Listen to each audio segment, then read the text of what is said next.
The Cats are running wild on the hardwood. Can they keep it up versus Rutgers? Let's talk about it. You are Locked On Northwestern, your daily podcast on the Northwestern Wildcats, part of the Locked On Podcast Network, your team every day.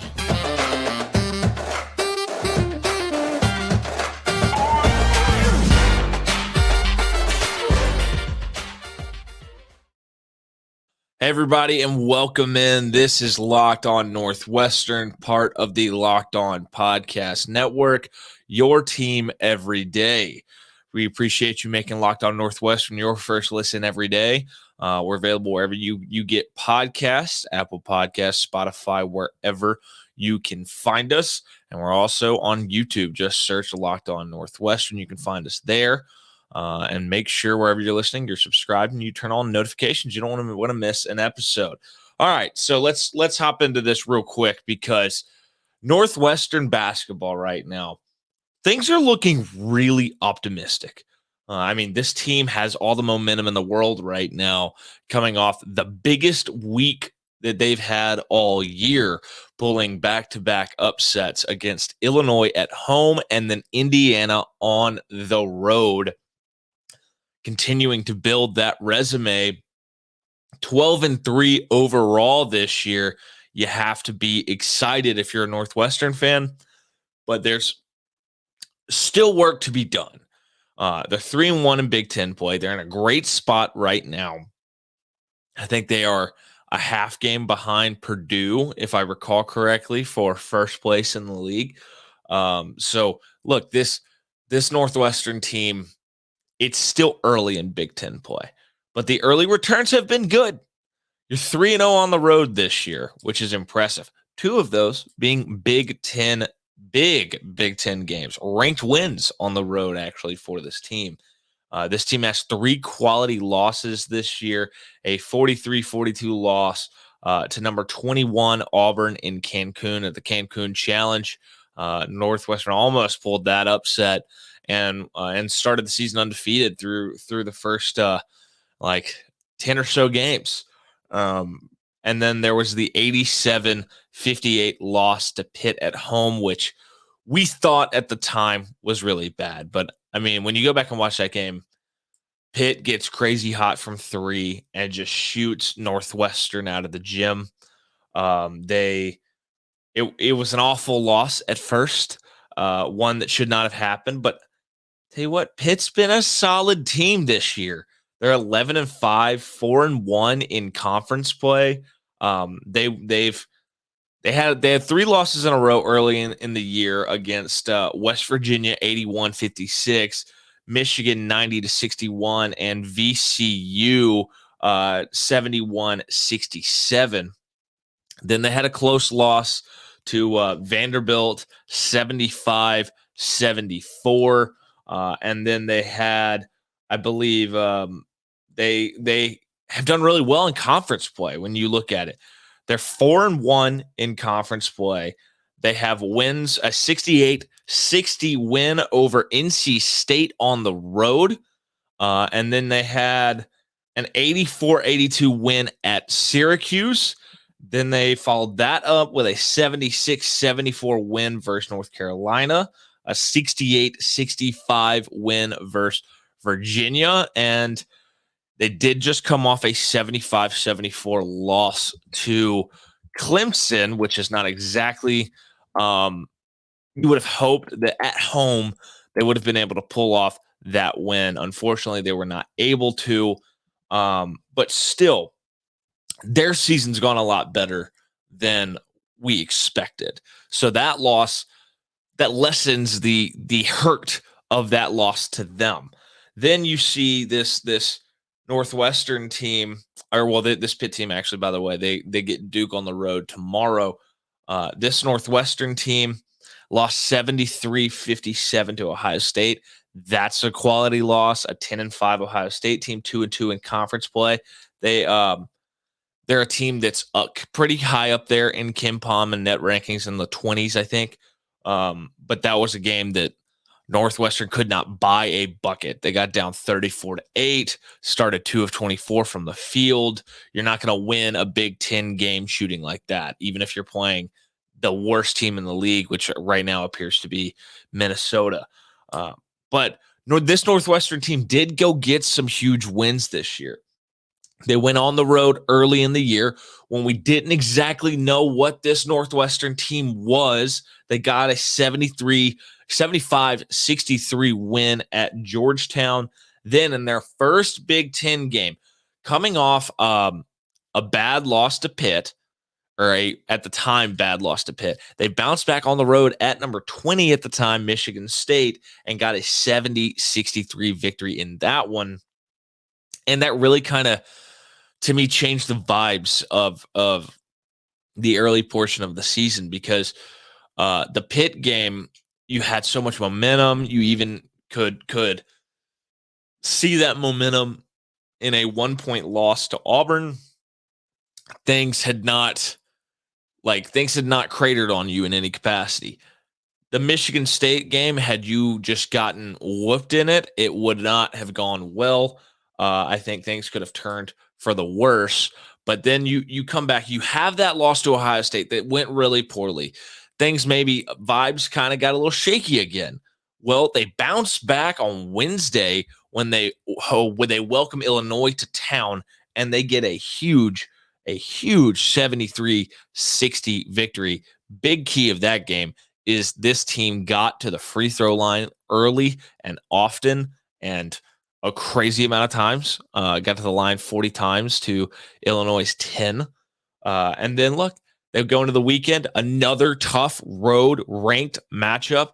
We just saw that the month before against Michigan State. We've seen this team going into Sunday go on the road twice this year, pull off a couple of victories. But this was Indiana, a team that was a top 15 team. And, they go on the road. They play a really, really good game, and they pull off the 84-83 upset of number 15 Indiana on the road. And that moved this Northwestern team up in the KenPom to number 53. They're number 9 in adjusted defensive efficiency, number 48 in the net rankings right now, 2-2 in quad 1 games, 2-1 in quad 2 games, 1-0 in quad 3, and 7-0 in quad 4.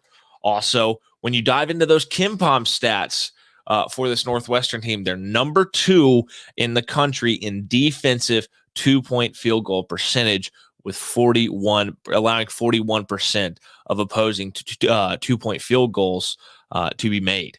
And then they're number 6 in block percentage, with 15.9% of their opposing shots getting blocked. This Northwestern team is a problem on defense, but you have to feel good about the way that they've played, the way that they've responded to adversity this year. This team has shown a lot of grit, a lot of fight. And here tomorrow night, you see Rutgers come to town. Can they keep the momentum going? In a second here, we're going to take a look at what this Rutgers team looks like. But first, let's talk about our friends at Built Bar. Looking for a delicious treat, but don't want all of the fat and calories that come with it, then you got to try a Built Bar. We just got through the holidays, and I know my goal is to eat a little healthier this year. If you're like me and you want to eat healthier, but you don't want to compromise taste, man, then you just have to look and find some Built Bars. You got to try Built. With Built, healthy is actually tasty. Seriously, they're so delicious, and you won't even realize that they're good for you. Perfect for your New Year's resolution. What makes Built so good? Well, for starters, they're covered in 100% real chocolate. That's right, real chocolate. And they come in unbelievable flavors like churro, peanut butter brownie, and coconut almond. I'm not sure how Built does it, but these bars are like candy bars while maintaining amazing macros. And what's better is that they're healthy, only 130 calories and 4 grams of sugar with a whopping 17 grams of protein. And now you don't need to wait around to get a box. For years, we've been talking about ordering your Built bars at built.com. Now you can get them at your local Walmart or Sam's Club. That's right. Head to your nearest Walmart today, walk to the pharmacy section, and grab yourself a box of Built bars. You can pick up a 4-bar box of cookies and cream, double chocolate, or coconut puffs. If you're at Sam's Club, run in and grab yourself a 13-bar box with our hit flavors, brownie batter, and churro. You can thank me later. Built Bar, seriously, you've got to try these. They're so good. I've got a box currently in my pantry here in my kitchen, and whenever I need a late night snack, and I'm trying not to blow up the try to eat healthier, and when I'm trying not to blow up what I've been eating, I will go grab one of these Built Bars because they're just so very good. Also, thank you for making Locked On Northwestern your first listen every day. Make sure you check out our brand new podcast, Locked On College Basketball. Everything you need to know about college basketball in one place. Plus, hear from big name experts, insiders, coaches, and players. Locked On College Basketball, available on YouTube and wherever you get your podcasts. All right, let's talk about this Rutgers team that we are going to see tomorrow night. First off, we in the latest AP poll, Rutgers and Northwestern are both receiving votes in that AP poll. So both are kind of on the doorstep of cracking the top 25. Rutgers this season is 11-5, 3-2 in conference play. Those 5 losses, they're a mixed bag. They have a 72-66 loss to Temple in a neutral site game, a 68-61 loss at Miami, which is not that bad, a 67-66 loss at Ohio State. Honestly, showed some really good fight in that game. A 45-43 loss at home to Seton Hall. Not the best loss on the schedule there. And then finally in their last game, 76-65 loss versus Iowa. Maybe a game that you would expect the home team in that matchup to win, but Iowa goes on the road and gets a big victory there. They do have some impressive wins when you go through it. They have a 63-48 win versus Indiana, an 81-57 win versus Wake Forest, a 65-64 win, and this is the most impressive one on the schedule, at number 1 Purdue. It was really it was a huge win that I think has helped buoy this Rutgers team in KenPom and net rankings, and we'll dive into those here in a little while. And then they finally have a 64-50 win versus Maryland. They're 1-2 in true road games. They're 1-3 away from home, with that one win obviously being about as good of a resume win as anybody has in college basketball this year. As a result, they've managed to kind of stick around number 16 in the KenPom. They are number 3 in adjusted defensive efficiency. That's a little bit ahead of Northwestern, who's sitting there at 9. They're number 9 in defensive effective field goal percentage and defensive turnover percentage. Number 8 in defensive three-point percentage, which we know Northwestern at times can be really cold from 3. So that's going to be something to keep an eye on. Can Northwestern have a good day shooting the 3 ball against Rutgers? If they can, I think you can hope to see Northwestern put up a little bit more points than Rutgers is used to giving up. They're also number 6 in steal percentage. This Rutgers defense is really, really good. They get after you similarly to Northwestern. If anything, maybe a little bit better to this point in the season than we've seen Northwestern. This team is number 21 in the net rankings. They're 2-2 in quad 1 games, 1-2 in quad 2 games, 2-1 in quad 3 games, and 6-0 in quad 4 games. Rutgers lost in their last game, 76-65 to Iowa. In that game, they were led by Cam Spencer. He had 13 points, while Caleb McConnell added 12 as well. In the latest ESPN bracketology, Northwestern and Rutgers both in the tournament. Northwestern was a new addition, I think, but Rutgers is currently slated to be a 7 seed, and Northwestern is currently slated to be a 10 seed, one of the last 4 byes. So this is an intriguing game. 2 tournament caliber teams to this point in the season. In a second here, we're going to take a look at the individual standouts, the people to keep an eye on. But first, we just want to thank you for making Locked On Northwestern your first listen today. For your second listen, check out our brand new podcast, Locked On College Basketball. Experts Isaac Shade and Andy Patton bring you everything you need to know on and off the court. Plus, hear from big name experts, coaches, and players throughout the basketball landscape. Locked On College Basketball, available on YouTube and wherever you get your podcasts. All right. Just some people to keep an eye on in this game.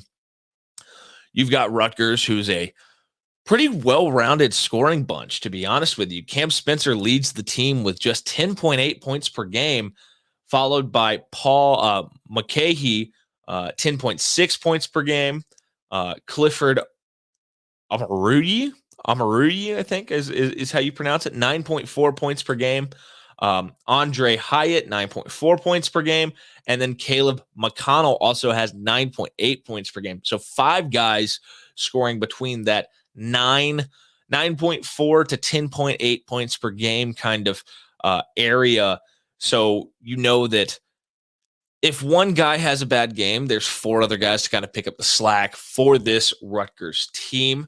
McConnell is actually 6th in Rutgers history with 176 steals. I think he's like 2 steals away from 5th place and maybe 4 steals away from 4th place. Mulcahy, he's 8th in Rutgers history with 358 assists. I think he needs about 8 assists to move up that list as well. This Rutgers team does not score a ton, especially not in Big Ten play. They're averaging 64.6 points per game in Big Ten play. Actually, all 5 games in Big Ten play, they have scored between 63 and 66 points. So that might be something to keep an eye on for Northwestern. Can they get above that number? Northwestern on the other side, the engine is powered by Chase Audige and Boo Buie. It's something we've talked about a lot this year. Chase Audige averaging 16 points per game. Boo Buie averaging 14.7 points per game. Ty Berry with 9.9 points per game, and Robbie Barron with 9.4 points per game. Those are kind of your 4 scoring leaders for this team. Rebounding the basketball, Matt Nicholson, 6.6 rebounds per game. Robbie Barron, 6.1 rebounds per game. And Ty Berry, 5.4 rebounds per game. Ty Berry's really kind of turned it on here recently on the glass, something that's encouraging as this team gets deeper into Big Ten play. The more that you can crash the glass, the more that you can be competitive in that aspect of the game, the more second chance opportunities you'll get, the more you'll limit second chance opportunities for your opponent. So it's encouraging to see Ty Berry kind of start to get involved with Robbie Barron and Nicholson on the glass as well. Boo Buie leads the team with 4.1 assists per game. Chase Audige not far behind with 3.33 assists per game. Audige leads the Big Ten. He might lead the country, I do believe, in steals per game with 2.8 per game. Ty Berry has 1.9 steals per game there with him. Both those guys are very active on the defensive end. I think Chase Audige in the last matchup with the hurt back had 6 steals in what was a great defensive game by him. As far as getting blocks, we know that this Northwestern team's pretty good at it, getting blocks on 15.9% of opposing shots. Matt Nicholson leads the way, 1.4 blocks per game. Robbie Barron, not far behind him with 1.1 blocks per game. Those two did some work in the last game down low. They had one possession where they got 3 blocks on that possession alone. Look, this Northwestern team is going to be something that we talk about all year long. If Chase Audige and Boo Buie are efficient shooting the basketball, Northwestern is very hard to beat. If they're efficient scoring the basketball, they're going to score more than 66 points, which appears to be the benchmark for this Rutgers team. I think that the other key that we've seen in these last two games for Northwestern is this team needs to get to the free throw line. You saw them get to the free throw line 40 times against Illinois. You saw them get to the line 28 times against Indiana, only twice in the first half. So they got to the line 26 times in the second half. If Northwestern can get to the free throw line, continue to put their opponents in foul trouble, and if the two guys who drive the basketball team here, really the engine that makes everything else go, Boo Buie and Chase Audige, if they can be efficient shooting the basketball, if Chase Audige coming off that back injury that he played through on Sunday, if he's feeling well, if he can go and he's 100%, I feel really, really good about Northwestern's chances in this game. That's why I wanted to get this episode out a day in advance so we could talk about this matchup. I think Northwestern comes back home, keeps the momentum going. They get the win versus Rutgers, continue to climb up the KenPom and net rankings, continue to build that resume of being a tournament team. I'm very excited about it, and I am looking forward to seeing what this team can do throughout the rest of Big Ten play. That's going to do it for today's episode. Appreciate you tuning in. Thank you for making Locked On Northwestern your first listen every day. We really appreciate it. We're available wherever you get podcasts, Apple Podcasts, Spotify, wherever. We're also on YouTube. Just search Locked On Northwestern. You can find us there wherever you're listening. Make sure you are subscribed. Turn on notifications. You don't want to miss an episode. I'm your host, Carter Bird. You can follow me on social media at CarterBird13, and I'll see you all next time.